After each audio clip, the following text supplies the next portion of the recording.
भाई और बहनों, दर्शकगण, श्रोतागण, मातृशक्ति को नमन।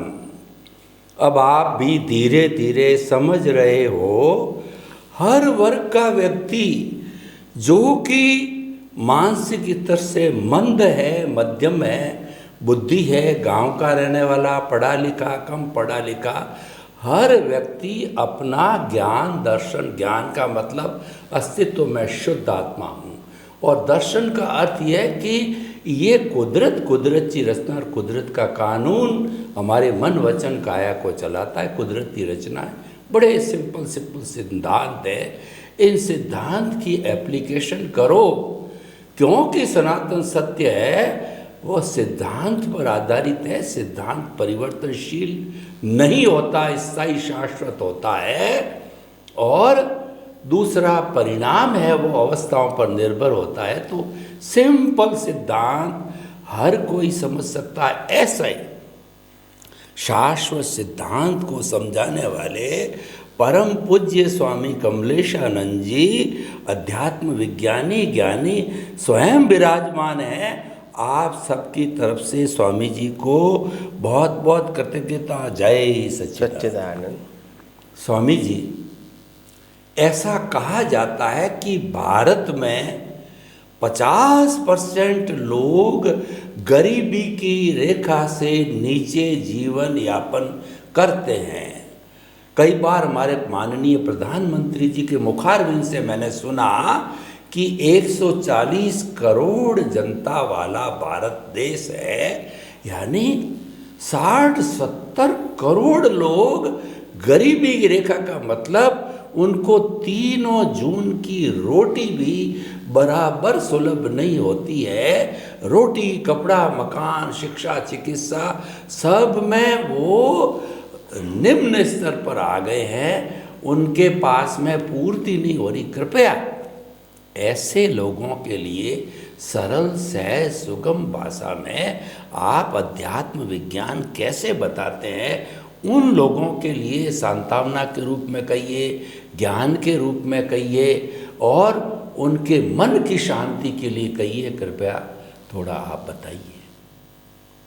प्रश्न के लिए धन्यवाद। सबसे बड़ी बात यह है कि आध्यात्म विज्ञान ये नहीं है कि केवल मुक्ति के लिए ही समझना चाहिए।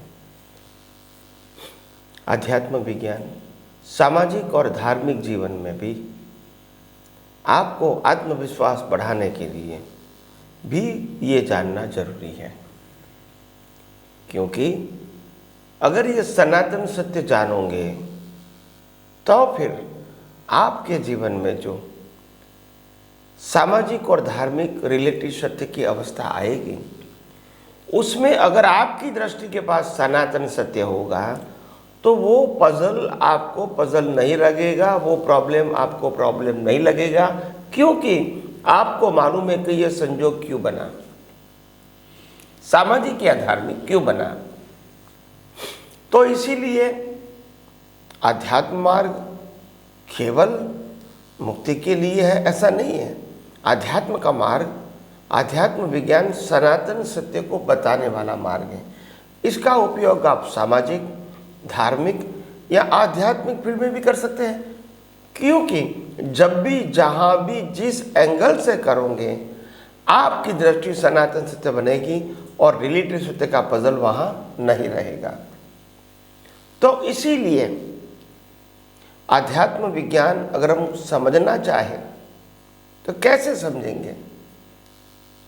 तो आध्यात्म विज्ञान का मतलब होता है आप ब्रह्मांड का रहस्य जानो। ब्रह्मांड का रहस्य क्या है? दुनिया कैसे बनी, कैसे चलती है, और इंसान के रूप में जन्म मरण कैसे होता है।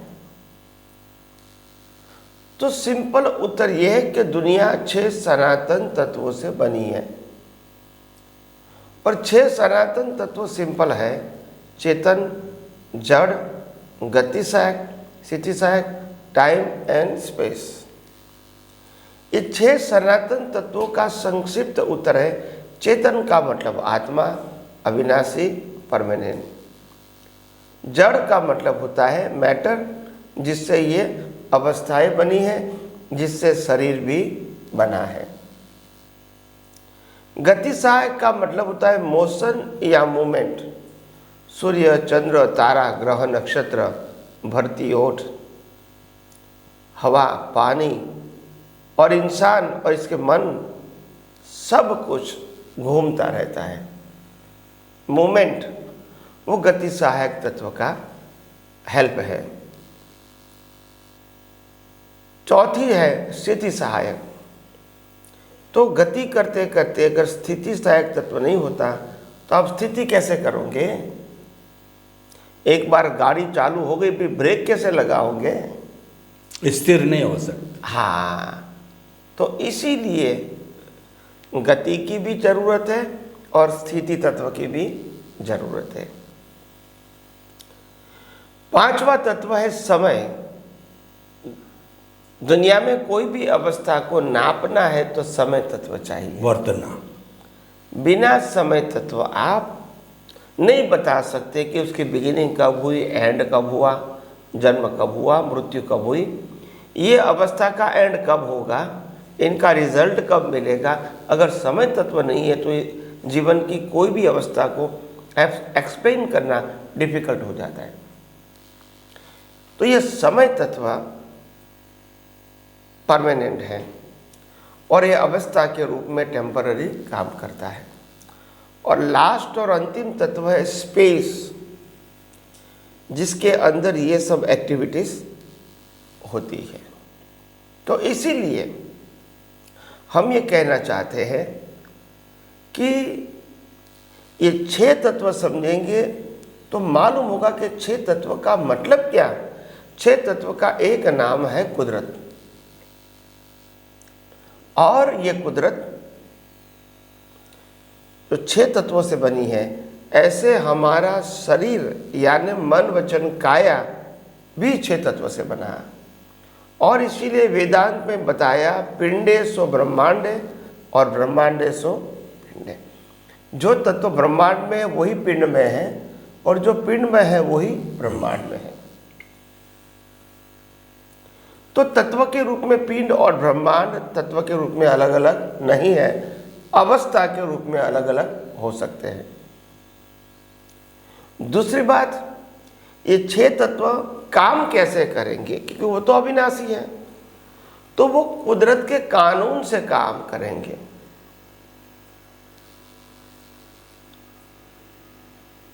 कब दिन करना, कब रात होना, कब हमारे बारिश, गर्मी, ठंडी, ज्वार भाटा कब कैसे होगा, उत्पत्ति, नाश, ये सब कैसे होगा, तो कानून से होगा। सूर्य का उदय कब होगा, सूर्य का अस्त कब होगा, ये सब कुदरती कानून से होता है। इंसान जो कर्म करता है उसका फल भी कुदरती कानून डिसाइड करेगा, कोई व्यक्ति डिसाइड नहीं करेगी। तो सेकंड है कुदरत का कानून। कुदरत यानी 6 तत्व। दूसरा है कुदरत का कानून, यानी सभी अवस्थाओं को लागू होता है, जड़ को भी और चेतन को भी। कोई भी अवस्था कुदरती कानून से बाहर या ऊपर नहीं है, और वो 6 तत्वों से ही जुड़ी हुई है। तो कुदरत और कुदरती कानून से जो अवस्थाएं बनती है इसको कहते हैं कुदरती रचना। और वो कुदरती रचना वो अवस्था के रूप में होती है, उसकी बिगिनिंग और एंड भी होता है। इसीलिए कहते हैं कि कुदरती रचना का क्रिएटर, ऑपरेटर, डिस्ट्रॉयर कुदरत है। और अगर उसको सेकंड वे से बताया जाए तो कोई भी अवस्था का जनरेटर, ऑपरेटर, डिस्ट्रॉयर कुदरत है, गॉड। यानी इंग्लिश में कहते हैं GOD, God. Generator operator destroyer का शॉर्ट फॉर्म। मगर ये फॉर्म धीरे धीरे नाउन बन गया नाम बन गया कि गॉड का मतलब भगवान, और हमने लोगों ने स्वीकार भी कर लिया। एक्चुअली वो कुदरत थी, जनरेटर ऑपरेटर डिस्ट्रॉयर को क्या थी? कुदरत। मगर क्योंकि कालक्रम में GOD का फुल फॉर्म भूल गए तो गॉड गॉड गॉड करने लगे, तो इसीलिए फिर ये अज्ञानता से चलता रहा। और इसीलिए आध्यात्म मार्ग में आगे बढ़ने के लिए कुदरत, कुदरती कानून और कुदरती रचना अगर नहीं समझोगे तो आध्यात्म के मार्ग में, अज्ञान को मिटाने के मार्ग में आगे बढ़ना आपके लिए संभव नहीं है। तो जैसे जैसे ये विज्ञान समझ में आएगा, कुदरत, कुदरती कानून और कुदरती रचना, वही आध्यात्म विज्ञान है, और वो अज्ञान मिटाने के लिए है। और अज्ञान सामाजिक जीवन में भी मिटाओ तो अच्छा है, धार्मिक जीवन में मिटाओ तो भी अच्छा है, और आध्यात्मिक मार्ग में मिटाओ तो भी अच्छा है। यानी कोई भी जगह इनका उपयोग करोगे तो कोई नुकसान नहीं है। तो इसीलिए हम आध्यात्म विज्ञान के माध्यम से कुदरत, कुदरती कानून और कुदरती रचना जितना गहराई से समझेंगे, उपयोग करेंगे, अनुभव करेंगे, ऐसे ऐसे ही नए कर्म नहीं बनेंगे, वितरागता प्रकट हो जाएगी, राग द्वेष बंद हो जाएगा, भीख और भय समाप्त हो जाएगा, और आत्मा की खुमारी प्रकट होगी। तो आइए हम सब आध्यात्मिक विज्ञान के बारे में और कुछ बातें आगे आगे करते रहेंगे। स्वामी जी, आपका बहुत बहुत धन्यवाद।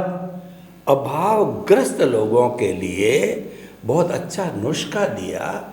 उनको समझना चाहिए कि ये जो मेरी अवस्था है वो अवस्था क्यों है। उस अवस्था को समझने के लिए आपने सरल सुगम रास्ता बताया। कुदरत, कुदरत की रचना और कुदरत के कानून को समझेंगे तो आपको पता पड़ेगा ये अवस्था मेरी ही बनाई हुई है और मुझे ही भोगनी पड़ेगी, और वो भी सही नहीं है। ये भी अवस्था का अर्थ परिवर्तनशील अवस्था का अर्थ है कि वह विनाशी और जाने के लिए आई है। जब ये समझेगा तो उसके अंदर उसको बहुत ही आदि व्याधि अभाव के अंदर समाधि रहेगी। बहुत बहुत कृतज्ञता स्वामी जी। स्वामी जी, आज भारतवर्ष को ले हुए, जो कि विश्व की संख्या की दृष्टि से दूसरा बड़ा देश है चाइना के बाद। इसके अंदर 60 करोड़ युवा है। युवा का अर्थ है जो 18 साल से 35 साल 40 साल की उम्र तक को युवा उम्र बताया जाता है। और वो जो है वो युवा शिक्षा भी ग्रहण करता है। आजकल अच्छी शिक्षा लेने के लिए 25 साल का हो जाता है, हो ही जाता है, 30 साल तक भी शिक्षा लेते रहते हैं, तो वो युवा ही है। लेकिन युवा आज दिशा भ्रमित हो गया। वह ड्रग्स लेता है और उसके साथ साथ के अंदर वह शिक्षा निष्ठापूर्वक नहीं लेता। शिक्षा जीवों को पार्जन की दृष्टि से नहीं लेता है, क्योंकि तो गुरुकुल में तो सम और शम की शिक्षा दी जाती थी। सम का मतलब यह है कि एडजस्ट एवरीवेयर, और शम का मतलब अपने भावनाओं को, क्रोध अहंकार का शमन करो, और शम का मतलब सारा मेहनत सिखाया जाता था। आज की उच्च शिक्षा में मेहनत का तो नाम ही नहीं। तोता रटन तो हो गई, ठीक है, लेकिन विद्यार्थी माँ बाप के पैसों का दुरुपयोग कर रहा है। मैं सबकी नहीं कह रहा हूँ, जो कर रहे हैं उनकी। ड्रगिस्ट बन रहे हैं, कई कई अपराध में जा रहे हैं, कई कई राजनीति में जा रहे हैं, उनको मात्र शिक्षा लेनी चाहिए। कृपया ऐसे युवाओं को, विद्यार्थियों को बहुत बड़ी संख्या में, और वही देश का भविष्य है। तो उनको अध्यात्म विज्ञान में कैसे रहना है उनको दृष्टि दीजिए, उनको उपदेश दीजिए और अध्यात्म विज्ञान को सबके लिए प्रैक्टिकल बनाइए। कृपया बताइए। प्रश्न के लिए धन्यवाद।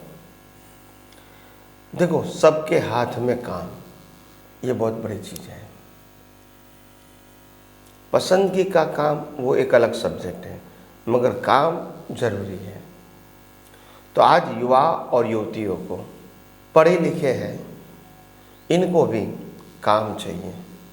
हम इसको काम नहीं दे सकते हैं, ये सबसे पहली एक राष्ट्र की कहो म्यूचुअल रिस्पॉन्सिबिलिटी है। और गवर्नमेंट भी कहेंगी कि इतनी सारी 140 करोड़ जनता को हम कैसे रोजगार दे सकते हैं।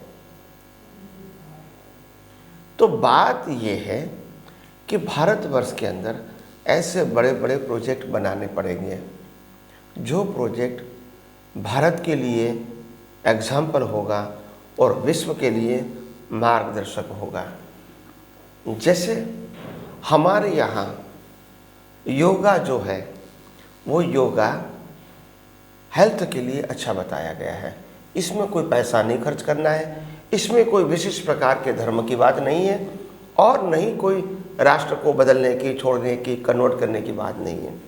तो ऐसे हजारों व्यक्तियों को यहाँ योगा सिखाया जाए, टीचर बनाया जाए और इसको भारतवर्ष के अंदर, विश्व के अंदर 1000, 2000, 5000 की संख्या में, विदेशों के अंदर वो विदेशों की कंट्री वाले उनको स्पॉन्सर करें, स्टेट स्पॉन्सर, कंट्री स्पॉन्सर करें, संस्था स्पॉन्सर करें और ऐसे ऐसे व्यक्तियों को योगा सिखाने के लिए ले जाए। तो मैं समझता हूँ योगा सिखाने वाले का भी जीवन अच्छा रहेगा और दुनिया में भी बहुत सारी उन्नति आएगी। दूसरा होता है यहाँ आज विश्व के अंदर सबसे बड़ा प्रॉब्लम है, जब से वाईफाई इलेक्ट्रॉनिक्स आइटमें आ गई है तब से लोग मानसिक तनाव बहुत महसूस कर रहे हैं, क्योंकि वाईफाई का जो वाइब्रेशन है वो बहुत खतरनाक होता है और आपका जो ब्रेन है वो ब्रेन थोड़ा वीक, जो नेचुरल एक्टिव होता है ना वो इनएक्टिव हो जाता है। उनकी जो स्ट्रेंथ है, फ्लेक्सिबिलिटी है वो रहती नहीं, ये हार्ड हो जाता है और कभी ज़्यादा सोचते हैं तो तनाव महसूस करते हैं क्योंकि वो उनकी ओवर कैपेसिटी हो गई। तो योगा के बाद मेडिटेशन भी ऐसी चीज़ है जो हजारों लाखों लोगों को सिखाया जाता है, तो वो भी सिखाए और विश्व के अंदर उसका प्रचार प्रसार करें, ताकि वो भी कोई धार्मिक बात नहीं है, कोई सांप्रदायिक बात नहीं है, मगर हजारों लोगों को उनके माध्यम से फायदा मिलेगा। तीसरा है आयुर्वेद, नेचुरलिटी। आज लोग बहुत सारे खाने पीने की, रहन सहने की और जीवन जीने की पद्धति के कारण वो बीमार बनते हैं। तो बीमारी का इलाज एलोपैथी वो कोई परमानेंट नहीं है, टेम्पररी हो सकता है। तो बहुत सारे प्रश्नों का सॉल्यूशन हमारे आयुर्वेदिक में बताया गया है और वो काफ़ी सरल, सहज और बिल्कुल चीप, सस्ता है, वो कोई महंगा नहीं है। तो ऐसे आयुर्वेदिक टीचर को भी विश्व में अगर भेजा जाए तो वो भी अच्छा काम कर सकते हैं और विश्व के लोगों की भलाई हो सकती है। और चौथा है समाज व्यवस्था, कि समाज में बड़े परिवार के साथ कैसे जीवन जीना है। Live in a family, live in a society, वो भी एक कला होती है और वो कला के लिए अगर हम बताते रहेंगे, हम खुद जिएंगे और दूसरे को बताएंगे, तो भी विश्व में शांति होगी, यहाँ रोजगारी मिलेगी और युवाओं को रोजगारी मिलेगी और युवाओं को काम करने की अपॉर्चुनिटी मिलेगी। तो समय की मर्यादा के अधीन मैं इतना ही कहूँगा, ऐसे बहुत सारे रास्ते हैं जो युवाओं के लिए हेल्पफुल है और विश्व के लिए भी मार्गदर्शक रूप काम कर सकते हैं, ताकि भारत की जो उन्नति है और भारत की जो क्षमता है, भारत के लोगों की क्षमता है, उसका लाभ विश्व को भी मिल सकता है। स्वामी जी, आपका बहुत बहुत धन्यवाद। अध्यात्म विज्ञान सनातन सत्य ऋषि मनीषियों से आया, कुदरत से आया, और आपने युवाओं को सॉल्यूशन भी कुदरत के माध्यम से दिया। योगा सीखें, सिखाएं। पूरे विश्व के अंदर योग को सब जानते हैं, और हमारी जो हमारी आयुर्वेद जो स्थायी दवा का समाधान वो लिया जाए, जीविकोपार्जन किया जाए और परिवार में रहा जाए, संस्कार लिए जाए। विद्यार्थियों को अकेले नहीं रह के परिवार में रहना चाहिए। ऐसे बहुत से समाधान आपने बताए हैं। स्वामी जी, आपका बहुत बहुत धन्यवाद। जय सच्चिदानंद। जय सच्चिदानंद।